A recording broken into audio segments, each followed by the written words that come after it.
Before he was the man who dissected language, burned down social hypocrisy, and made you laugh while questioning everything you believed in, George Carlin was just a skinny Irish kid growing up in a brick apartment in Morningside Heights. Born on May 12, 1937 in New York City, George Dennis Patrick Carlin came into a world full of noise, tension, and contradiction, exactly the kind of world he'd spend a lifetime calling out. His parents were Irish-American Catholics. His father, Patrick Carlin Sr., was a national advertising manager for The Sun, a prestigious newspaper. Educated, smart, but also violent and alcoholic. His mother, Mary Beery, was the opposite, devout, fierce, and determined to raise her sons with strength and independence. When George was just 2 months old, Mary packed up baby George and his older brother Patrick Jr. and left Patrick Sr. for good. It was the beginning of George's lifelong theme, defiance. He was raised on West 121st Street, in a neighborhood he later dubbed White Harlem. It was a cultural melting pot, part working-class Irish, part African-American, part Dominican, part chaos. George soaked it all in. The rhythm, the language, the tension. He developed 2 skills early, mimicry and wit. But home wasn't easy. Mary was religious and disciplined. George, curious and rebellious. By the time he hit Catholic school, the tension was unbearable. George got into frequent trouble at Corpus Christi School, not because he was violent or cruel, but because he couldn't stop questioning authority, priests, teachers, rules, all of it. It didn't help that he was sharp, a master of observation. By age 10, he was already collecting odd phrases people used. By 12, he was recording fake radio shows on a tape recorder. By 14, he had dropped out of high school entirely. He hated school, hated structure, but he loved language. His true education came from the streets, the jazz clubs, and the radio. Carlin's love affair with words. In the 1940s and early 50s, radio was king. George would sit by the speaker and absorb announcers, comedians, and DJs. He was especially obsessed with Danny Kaye, Bob Hope, and the rapid-fire style of Jack Benny. But while other kids were dreaming of baseball or Broadway, George wanted something different.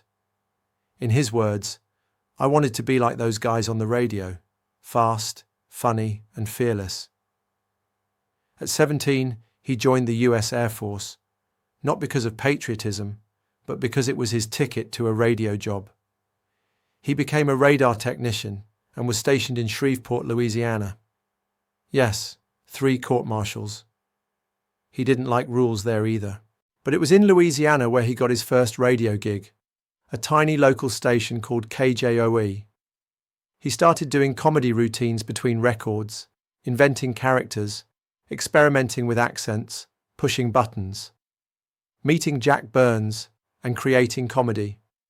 In 1959, George met Jack Burns, a fellow DJ with a love for improv and satire.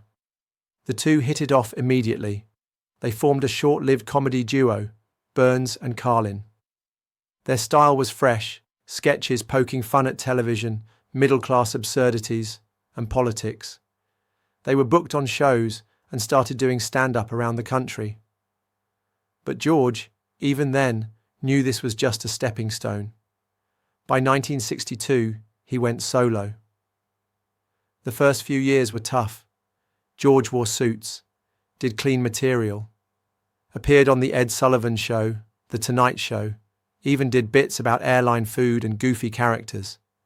He was earning money, but losing his soul. Turbulence on the horizon. As the 1960s unraveled, civil rights protests, Vietnam, assassinations, America changed. And George Carlin started to feel the split inside him widen. The straight-laced entertainer and the underground rebel were at war. Then came the drugs, LSD, marijuana, a sense of expanded consciousness.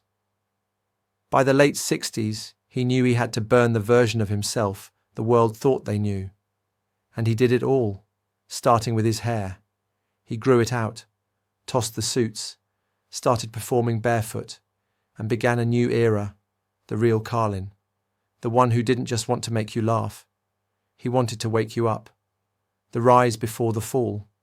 By the early 1970s, George Carlin was no longer the guy in a suit cracking jokes about supermarket checkout lines. He had grown his hair, shed his clean image, and transformed into something electric. Raw, brilliant, dangerous. The man who once toured nightclubs for middle-aged couples was now standing on stages in denim and bare feet, ranting about the absurdities of government, religion, censorship, and American values. Finding the real voice. In 1972, Carlin dropped a nuclear bomb on comedy. His album Class Clown opened with jokes about Catholic school. Sharp, funny, irreverent. But then came the storm.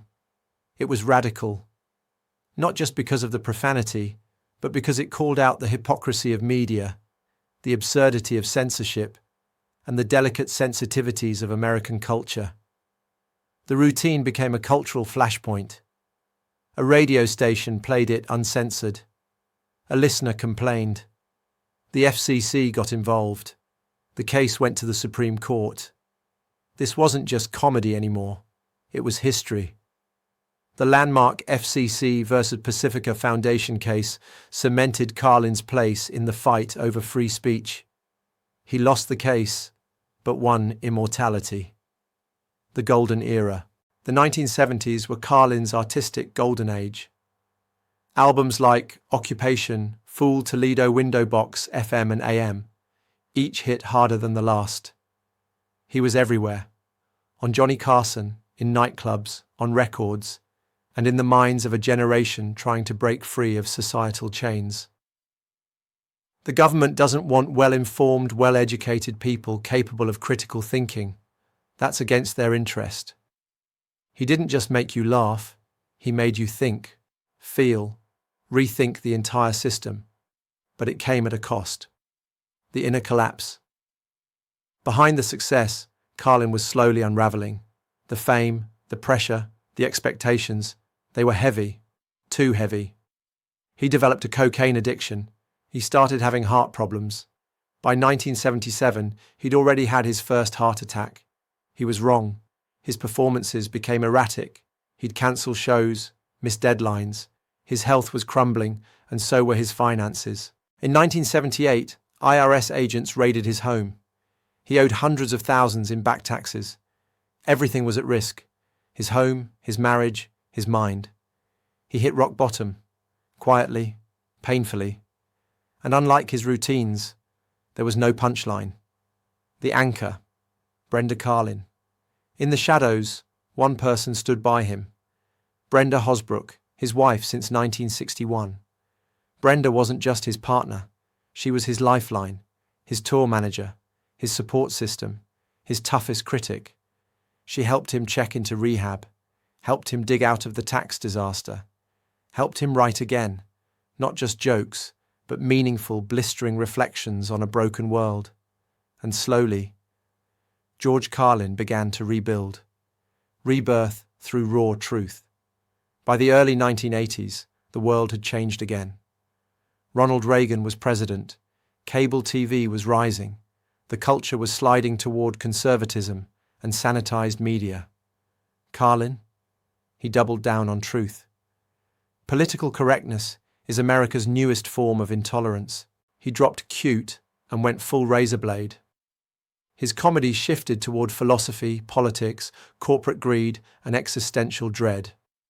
He recorded HBO specials like Carlin at Carnegie, 1982, Carlin on Campus, 1984, ushering in a new era of specials that felt less like stand-up and more like spoken-word manifestos. He wasn't just a comedian. He was a modern-day prophet with a mic. Twist, the price of truth. But speaking the truth has a price. Even as Carlin returned to form, networks began avoiding him. Sponsors pulled out. Venues cancelled gigs due to content concerns. Ironically, the same world that once cheered his rebellion began to fear it. In private, Carlin was struggling. The drugs were behind him, but his heart wasn't healing. His health remained fragile. His audience got younger, but his body was aging. Still, he marched on. Because for George Carlin, truth wasn't an act. It was a calling, to be continued.